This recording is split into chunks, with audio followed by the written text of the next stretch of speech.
Olá, soy Marisol Mandarino, soy traductora de inglés y español en Brasil.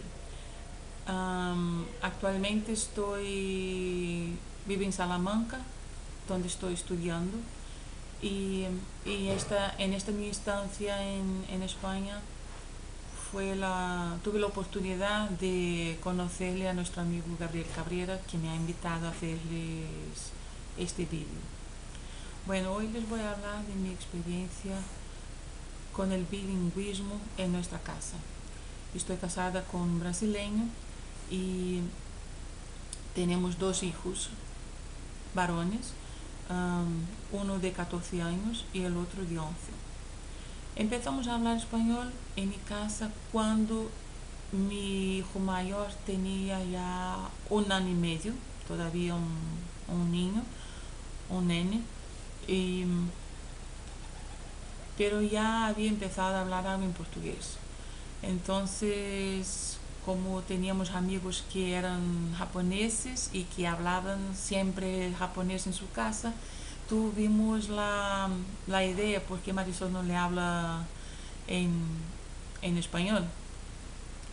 Y entonces empecé a investigar cómo sería el bilingüismo, y estuve con una investigadora, me puse en contacto con una investigadora de la Universidad PUC en Río de Janeiro, y ella me dio las orientaciones básicas, que serían no mezclar los idiomas, o sea, la persona que le hable en español le hable siempre en español, y la persona que le hable en portugués que le hable siempre en portugués. Y el segundo comentario fue que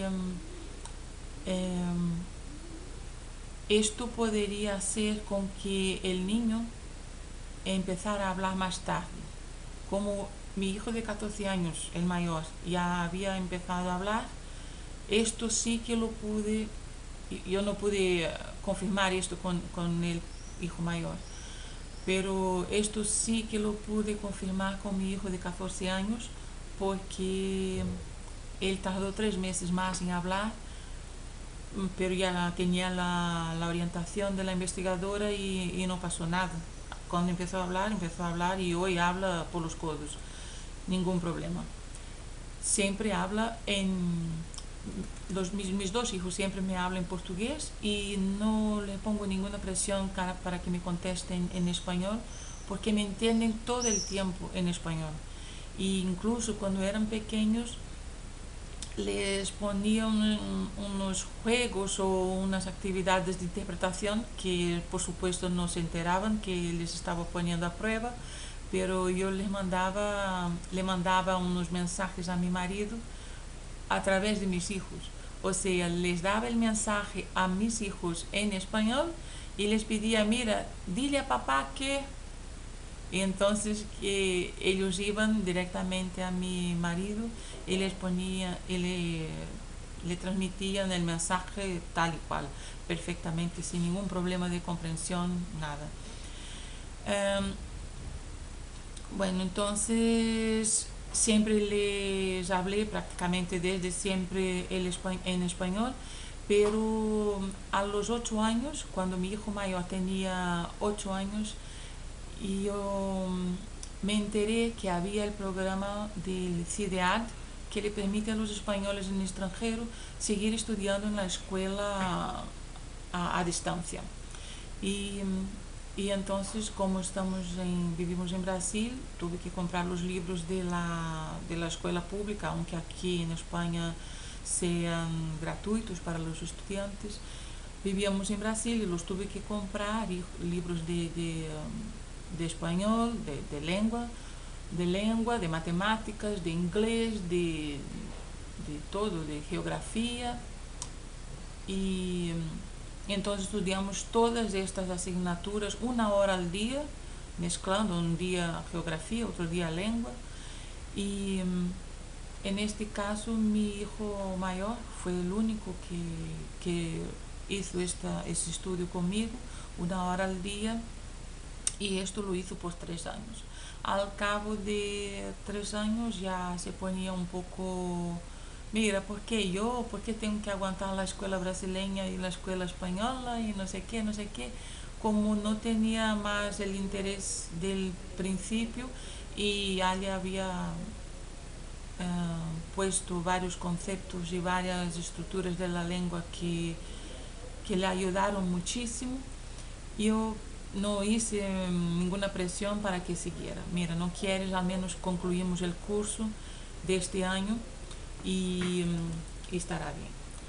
Una vez al año había que ir al consulado de España en Río y era un viaje de 3 horas, o sea, poca tarea no era, poco esfuerzo no era. ¿Qué más les puedo contar? Una crítica, sí, una crítica. Una crítica que algunas personas me pueden hacer es que como tengo la soberbia o la intención de enseñarles español a mis hijos cuando yo no lo tengo como mi lengua materna.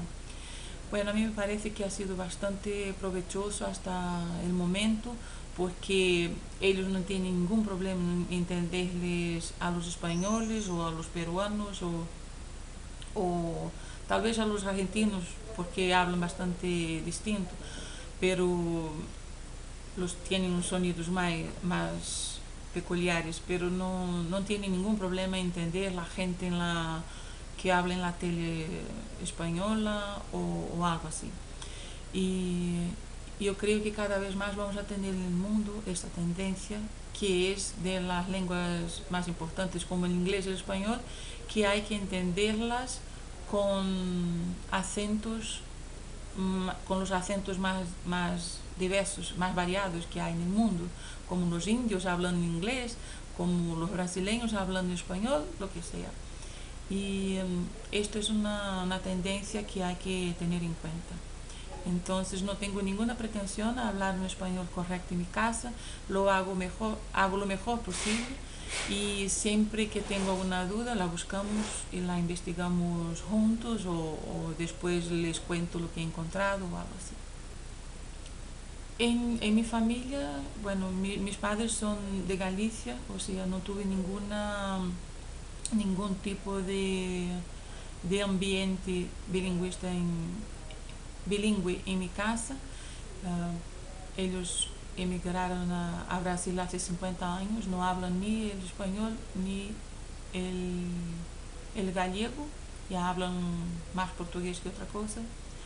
Y la otra situación que les puedo explicar es que, por ejemplo, cuando tenemos amigos de mis hijos en mi casa o cuando vamos a una cita médica, yo sigo hablándoles en español y les explico a las otras personas que tal vez no nos entiendan porque soy la única loca que les habla en español.